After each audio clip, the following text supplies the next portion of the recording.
আজকে দুপুরের জন্য আমি কোরাল মাছ রান্না করছি শিমের বিচি দিয়ে। কোরাল মাছ এখানে 12 টুকরা আছে, আমি 6 টুকরা রান্না করব। 6 থেকে 8 টুকরার জন্য আমি মশলা নিয়েছি।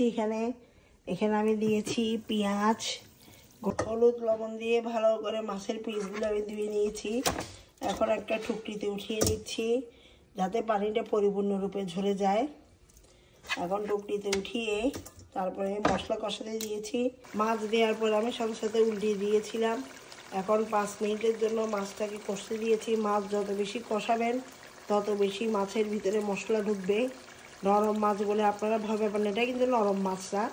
এই যে শিমের বিচিটা নিয়ে এসেছি দেশি টাটকা, এটা নতুন এসেছে মেরিল্যান্ডে।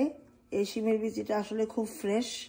তো সব কিছু যদিও ওরা পরিষ্কার করে তারপরে প্যাকেট করে, এটা আমাকে গিফট করেছে। উইদিন 5 মিনিটস পরে আমি চলে এসেছি আবার।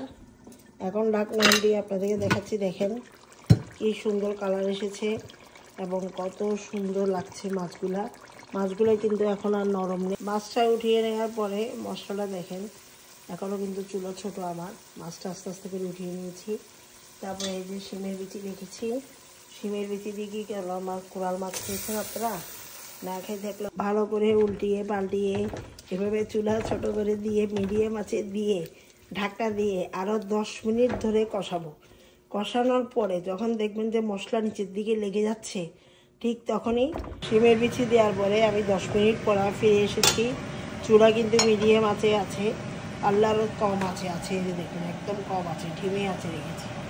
কারণ কষানোর সময় ঢিমে আছে না দিলে মশলা পুড়ে যাওয়া। 5 মিনিট পরে দেখতে আসলাম বলক উঠেছে কিনা। এই বলক উঠে এটাকেই বলে। আমি গরম পানিটা দিয়েছি বিচির মধ্যে, তো কষানোর পরে তাড়াতাড়ি বলকটা ওঠার জন্য আমি চুলাটা বড় করে রেখেছিলাম। এই যে বলক উঠে গেছে।